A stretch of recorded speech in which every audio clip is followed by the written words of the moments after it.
ওযু করতে সারা জীবন লাগে, এই ইহ জিন্দেগিতে যদি পারি আমি সফল।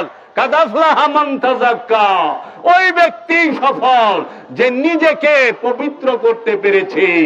কাদ আফলাহাল মুমিনুন, ওই ব্যক্তি সফল যে মুমিন হতে পেরেছে, মুমিন হয়েছে, সে সফল।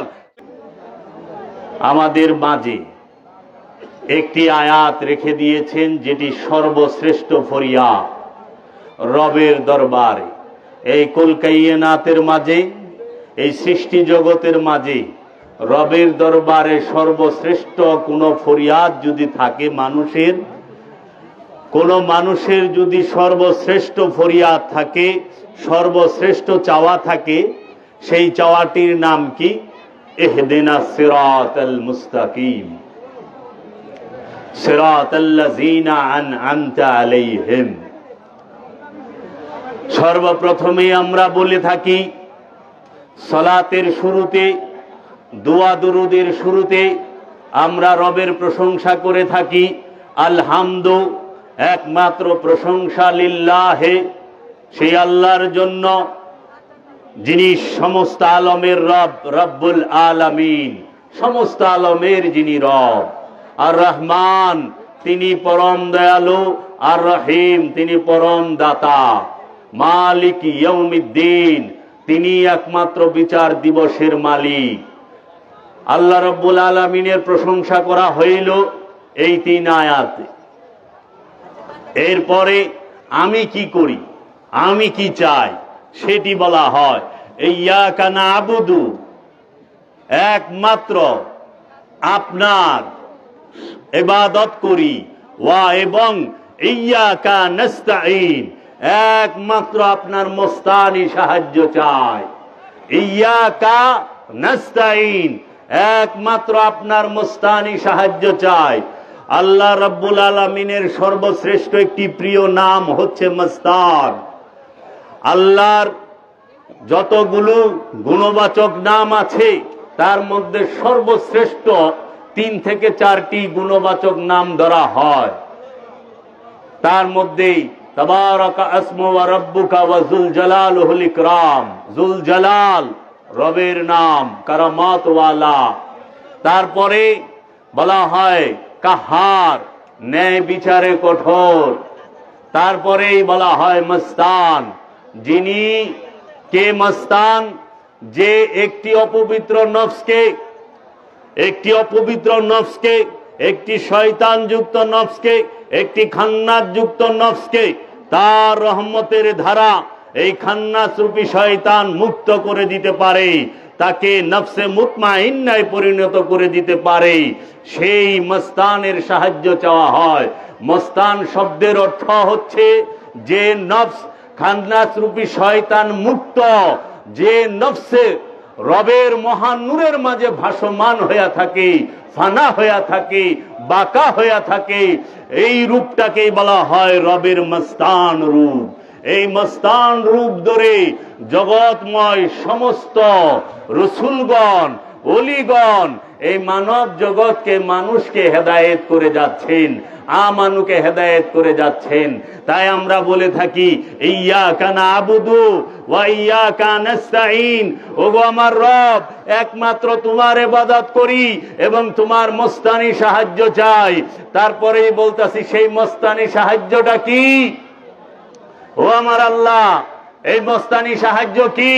ইহদিনা, আমাকে দান করেন সিরাত, পথ, সিরাত পথ, আল একমাত্র মুস্তাকিম, একমাত্র সঠিক পথ দান করেন। আমাকে একমাত্র সঠিক পথ দান করেন। সেই সঠিক পথটা কি?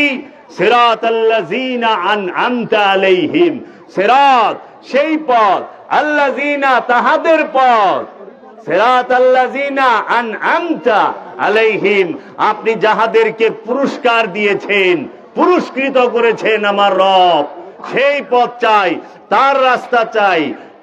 আল্লাহ পুরস্কার কাকে দিয়েছেন? আল্লাহ সূরা নিসায় বলতেছেন, আনামাল্লাহু আলান নবিয়িনা ওয়াস সিদ্দিকিনা ওয়াস শুহাদায়ে ওয়াস সালিহিন।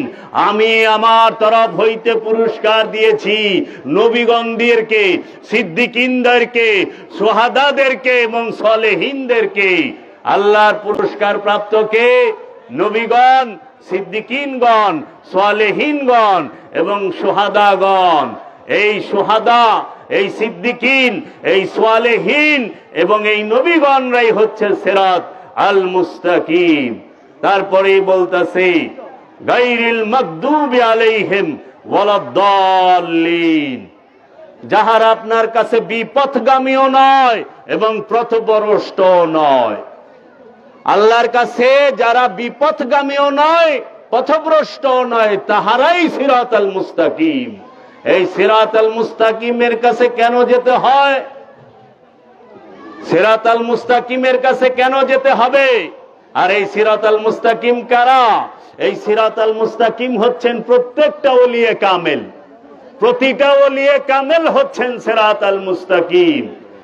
প্রতিটা ওলিয়ে কামেল হচ্ছে সিরাত আল মুস্তাকিম। এই সিরাত আল মুস্তাকিমই হবে আপনার ইমাম, এই সিরাত আল মুস্তাকিমই আপনার রাসূল, এই সিরাত আল মুস্তাকিমই আপনার হাদি, এই সিরাত আল মুস্তাকিমই আপনার কান্ডারি। এর জন্য সর্বশ্রেষ্ঠ ফরিয়াদ কি? আল্লাহ, ওগো আমার রব, আমাকে একজন কামেল মুর্শিদ দান করো, সিরাত আল মুস্তাকিম দান করো। আপনি সালাতে দাঁড়ায় দাঁড়ায় চাইতেছেন কি আল্লাহর কাছে? হে আমার আল্লাহ, আপনি তো বলেন নাই যে আমাকে ধন সম্পদের পথ দেখাও। কেউ কি বলছেন আল্লাহ আমারে ধন সম্পদের পথ দেখাও, আমাকে দুনিয়ার পথ দেখাও, আমাকে বড়লোক হওয়ার পথ দেখাও, আমাকে দুঃখ দুর্দশা দূর করার পথ দেখাও? না। আপনি কি বলছেন আল্লাহকে যে আল্লাহ তুমি আমাকে ক্ষমতার পথ দেখাও, কোন রাস্তায় হাঁটলে আমি ক্ষমতাবান হব? তুমি আমাকে শক্তির পথ দেখাও? না। আপনি কি চাচ্ছেন আগে বুঝেন। সিরাত আল মুস্তাকিম। সারা জীবন নামাজে দাঁড়ায় চাইলেন ইহদিনাস সিরাতাল মুস্তাকিম, কিন্তু বুঝতে পারলেন না সিরাত আল মুস্তাকিম কি। নামাজ থেকে বের হয়ে আইসাই ওলি আল্লাহর বিরুদ্ধে কথা বললেন, রসুলের শানের বিরুদ্ধে কথা বললেন, রসুলের মানের বিরুদ্ধে কথা বললেন। তার মানে আপনি বুঝতে পারেন নাই যে আপনি আল্লাহর কাছে চাইছেন কি আর বাইরে কইলেন কি। বুঝার অভাব। সিরাত আল মুস্তাকিমের কাছে কেন যেতে হবে? একমাত্র নফসের পবিত্রতার জন্য। তাই আমার মুর্শিদ কালান্দার বাবা জাহাঙ্গীর বলেছেন, বাবা জান শুনিয়া রাখো, কোরআনে শত শত আদেশ উপদেশ নির্দেশ যাহা কিছু আছে, সকল উপদেশের একমাত্র মূল উদ্দেশ্য, মূল হচ্ছে কি? আপন নফস থেকে খান্নাস রূপী শয়তানকে মুসলমান করো, আমিত্ব ত্যাগ করো, নফসকে পবিত্র করো। একমাত্র উপদেশই হচ্ছে খান্নাস রূপী শয়তান হতে মুক্তি নাও। হে নফস, খান্নাস রূপী শয়তান হতে মুক্তি নাও। কোন নফসের সাথে খান্নাস রূপী শয়তান মিশে থাকে? দুইটি নফসের সাথে, একটি জিনের নফস আর একটি ইনসানের নফস। জিন এবং ইনসানের নফসের সাথে শয়তান মিশে থাকে। সেই শয়তান কিভাবে মিশে থাকে? দলিল কোথায়? কোরআনে সূরা নাসের মধ্যে আল্লাহ বলতেছেন, আল্লাযী ইউওয়াসউইসু ফি সুদুরিন নাস মিনাল জিন্নাতি ওয়ান নাস। মানুষের মাকামে সুদূরের মধ্যে, অন্তরের মধ্যে, হৃদয়ের মধ্যে, কলবের মধ্যে শয়তান বসিয়া থাকে, শয়তান মিশিয়া থাকে। আল্লাযী ইউওয়াসউইসু ফি সুদুরিন নাস, মানুষের অন্তরের মধ্যে শয়তান বসিয়া ওয়াসওয়াসা দেয়। এই শয়তান থাকার স্থান সারা সৃষ্টি জগতে দুইটা, দুই স্থানে শয়তান থাকে। আল্লাহ দুই স্থানে শয়তানকে থাকার পারমিশন দিয়েছেন। তৌহিদ রাজ্যে শয়তান থাকে না, শয়তান থাকে জিন আর ইনসানের অন্তরে। কোথায়? জিন আর ইনসানের অন্তরে। জমিনে শয়তান থাকে না, নদীতে শয়তান থাকে না, পাহাড়ে শয়তান থাকে না, পর্বতে শয়তান থাকে না, আসমানে শয়তান থাকে না, পশুর সাথে শয়তান থাকে না। পাখির সাথে শয়তান থাকে না, লৌহ কলমের কোথাও শয়তান থাকে না দুইটা স্থান ছাড়া। শয়তানকে থাকার স্থান আল্লাহ রাব্বুল আলামিন দুইটি জায়গা দিয়েছেন, জিনের অন্তর আর মানুষের অন্তর। মিনাল জিন্নাতি ওয়ান নাস, মানুষ এবং জিনের অন্তরে বসে এই শয়তান ওয়াসওয়াসা দেয়। তাই আল্লাহ বলছে সারা কোরআনে 274টা হুকুম আছে, আরো বেশি হুকুম, একটা আদেশ, নিষেধ। নিষেধ সব কিছুর মূলে একটা বিষয়, সেটা কি? তোমার নফস হইতে খান্নাস রূপী শয়তানকে তাড়িয়ে দাও অথবা মুসলমান করে নাও। যে ব্যক্তি তার নফস থেকে খান্নাস রূপী শয়তানকে তাড়িয়ে দিতে পেরেছে এবং মুসলমান করতে পেরেছে, তিনি ওলিয়ে কামেল হয়েছে। তাকে ওলিয়ে কামেল বলা হয়। সহি শুদ্ধভাবে আরবি বলা জানলে ওলিয়ে কামেল হয় না। ওলিয়ে কামেল হয় খান্নাস মুক্ত হইলে। সে যদি সরা নাও জানে, আলিফ বা তাসা নাও জানে, তাও সে আল্লাহর ওলি। কারণ জগতে অনেক বড় বড় আল্লাহর ওলি, তাহারা আরবি ভাষায় অত পারদর্শী ছিল না, লেখাপড়া জানতো না। তার মধ্যে একজন আছে মাওলানা রুম, তার পীর বাবা শামসে তাবরিজ। মাওলানা জালালউদ্দিন রুমির মতো এত বড় আলেম এখনো হয় নাই। ইউরোপ আমেরিকার দার্শনিকরা পর্যন্ত এই কথা কয়। যিনি মসনবী শরীফের রচয়িতা, সেই মাওলানা রুমের পীর বাবা শামসে তাবরিজ নিরক্ষর ছিলেন, পড়ালেখা জানতেন না।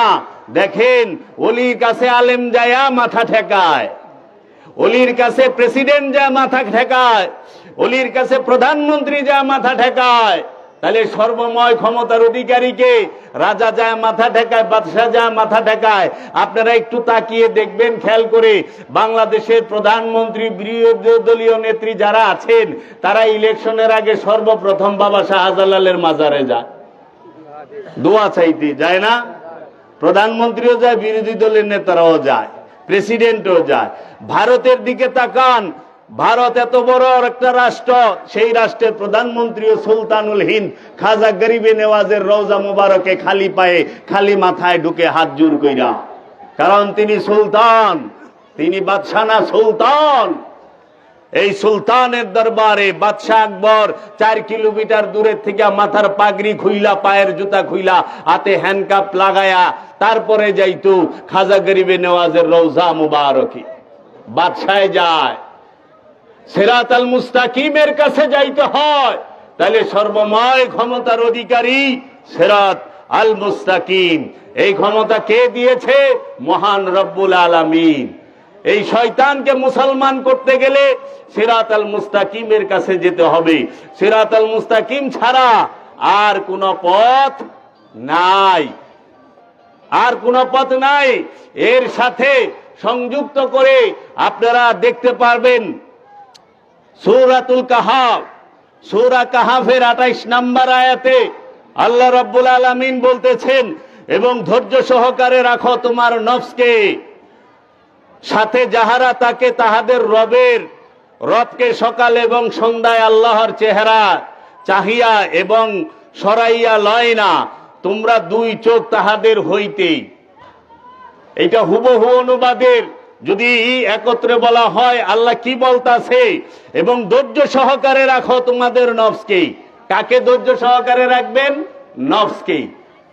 কেন রাখবেন? এর জন্য রাখবেন, সাথে যাহারা তাহা ডাকে তাহাদের রবকে সকালে এবং সন্ধ্যায়। কাদের সাথে ধৈর্য সহকারে আপনার নফসকে রাখবেন? যাহারা আপনার রবকে ডাকে, রবকে ডাকে সকালে এবং সন্ধ্যায়। সকাল সন্ধ্যায় যারা তার রবকে ডাকে, তাদের সাথে আপনার নফসকে ধৈর্য সহকারে আল্লাহ রাখতে বলছে। কোনখানে? 18 নম্বর সূরা, সূরা কাহাফ। সেই কাহাফ সূরার 28 নম্বর আয়াতে। তারপরে শুনেন কি বলছে, আল্লাহর চেহারা চাহিয়া এবং সরাইয়া লইও না, তোমরা 2 চোখ, তোমাদের 2 চোখ তাহাদের হইতে। তোমাদের 2 চোখকে, যাহারা আল্লাহকে সব সময় সকালে সন্ধ্যায় ডাকে, রবকে সকালে সন্ধ্যায় যারা ডাকে, তাদের চেহারা থেকে তোমাদের চোখকে সরাইয়া লইও না। আল্লাহ কি কইছে? ওলি আল্লাহর চেহারার দিকে সর্বক্ষণ চায়া থাকবার কইছে। যারা সকাল এবং সন্ধ্যায় তাদের রবকে ডাকে তারা হইল আল্লাহর ওলিয়ে কামেল। এই ওলিয়ে কামেলের চেহারা মুবারক থেকে আমানুদের চোখকে সরাইতে নিষেধ করেছে। তোমরা তাদের থেকে সরায়ও না। অনেকে মুরাকাবা মুশাহেদার দলিল পায় না, অনেকে ধ্যান সাধনার দলিল পায় না, দায়মি সালাতের দলিল পায় না, পায় গোপন করে। ওলি আল্লাহর চেহারা দেখা ইবাদত, রসুলের চেহারা দেখা ইবাদত, রসুলের অনুসরণ করা ইবাদত, রসুলকে মানা ইবাদত, রসুলের বাণী সেইটা আমাদের জন্য ফরজ। রসুলের চলন বলন শরীয়ত, রসুলের কথা শরীয়ত, রসুলের হুকুম শরীয়ত। রসুলের হুকুম যেগুলো সেইগুলো শরীয়ত। আমরা কি শরীয়ত মানি? আমরা শরীয়ত লয়ে আইছি চারটা জিনিসের মধ্যে: টুপি, দাড়ি, পাঞ্জাবি, পাগড়ি, পায়জামা, মানে পোশাকের মধ্যে, লেবাসের মধ্যে শরীয়ত লয়ে আইছি।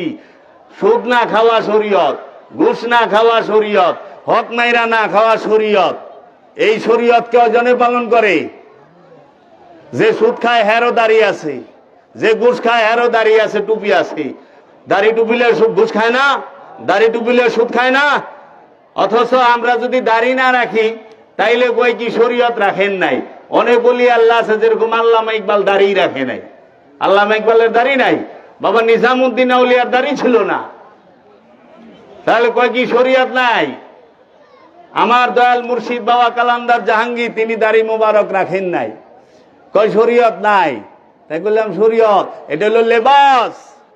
এই লেবাস, এই দাড়ি, চুল, নখ, এটার সাথে আমাদের সেন্ট্রাল প্রসেস যে ব্রেন, তার কোনো সম্পর্ক নাই।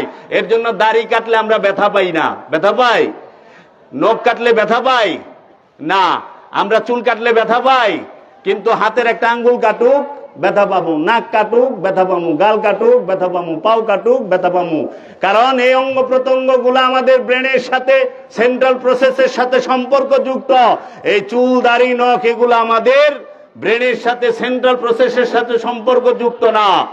অনেক সুদ কি আমাদের ব্রেনের সাথে জড়িত না? ঘুষ কি আমাদের ব্রেনের সাথে জড়িত না? হকদারের হক নষ্ট করা এটা কি ব্রেনের সাথে জড়িত না? আত্মসাৎ করা ব্রেনের সাথে জড়িত না? ওজনে কম দেওয়া ব্রেনের সাথে জড়িত না? জড়িত তো বুদ্ধিতেই তো করি এগুলা। তাহলে শরীয়ত মানি? শরীয়ত মানি না। মৌখিক শরীয়ত মানি, আসল শরীয়ত মানি না। শরীয়ত মানতে হবে। এই শরীয়ত মানা কে শিখাইবো? আল্লাহর ওলি। ওলির কাছে কেন যাবেন? আল্লাহ বলতেছেন কাদাফলাহা মান তাযাক্কা, ওই ব্যক্তি সফল যে নিজেকে পবিত্র করতে পেরেছে। সফল কে? যে নিজেকে পবিত্র করতে পেরেছে, নফসকে যে পবিত্র করতে পেরেছে সে সফল। আল্লাহ তো বলেন নাই যে 1000 কোটি টাকার মালিক হয়েছে সে সফল। আল্লাহ তো বলেন নাই যে এমপি, মন্ত্রী, মিনিস্টার হয়েছে সে সফল। আল্লাহ তো বলেন নাই যে মুফতি, মুহাদ্দিস, মাওলানা হয়েছে সে সফল। আল্লাহ এই কথা বলে নাই। আল্লাহ বলছে যে তার নফসকে পবিত্র করতে পেরেছে সে সফল। নফসকে পবিত্র কিভাবে করবেন? পবিত্র কিভাবে হওয়া যায়? পানি দিয়া নফস পবিত্র হবে না। আমরা যে পবিত্র করি, অজু হই না, অজু করি না, পানি দিয়ে অজু করি। পানি দিয়া যে আমরা অজু করি, এই অজুটা কি হাকিকি অজু না মেজাজি অজু? মেজাজি, আনুষ্ঠানিক অজু। তাহলে হাকিকি অজু কি? এই যে সিরাতাল মুস্তাকিম লাগে হাকিকি অজু করতে গেলে, পানি দিয়া হাকিকি অজু হয় না। কারণ নফস ধোয়া যায় না, নফস ধরা যায় না। যারে ধোয়া যায় না, যারে ধরতে পারেন না, তারে ধুইবেন কেমনে? আর নফস তো পানি দিয়ে ধোয়া সম্ভব না। হাত পানি দিয়ে ধোয়া যায়, পা পানি দিয়ে ধোয়া যায়, চোখ মুখ পানি দিয়ে ধোয়া যায়, কান নাক পানি দিয়ে ধোয়া যায়, কিন্তু কলব তো পানি দিয়ে ধোয়া যায় না বাবা।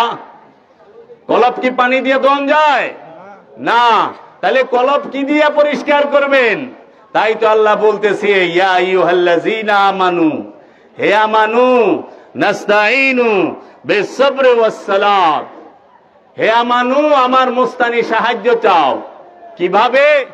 বে শহীদ, সাবরে, ধৈর্যের, ওয়াসসালাত, এবং সালাতের মাধ্যমে, ধৈর্যের মাধ্যমে এবং সালাতের মাধ্যমে আল্লাহর সাহায্য, মস্তানি সাহায্য চাইতে হইছে। আর ওইখানে কি কইলাম, হে আল্লাহ আপনি মস্তানি সাহায্য করেন। সেই সাহায্যটা কি? সিরাতাল মুস্তাকিম দেন আমারে।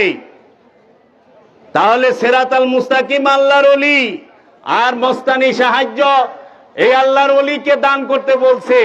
আর আল্লাহর ওলির সাথে ধৈর্য ধরতে গেলে, নামাজ পড়তে গেলে ধৈর্য ধরতে হইবে আগে, সালাত করতে গেলে ধৈর্য লাগে। দেখেন ধৈর্য কোন জায়গায় ধরতে কইছে? সালাতের বেলায়, নাস্তাইনু বিসবরে ওয়াস সালাত, আমার মস্তানি সাহায্য চাও। মস্তানি সাহায্য চাওয়ার বেলায় কি করতে হবে? ধৈর্য ধরতে হবে এবং সালাত করতে হবে।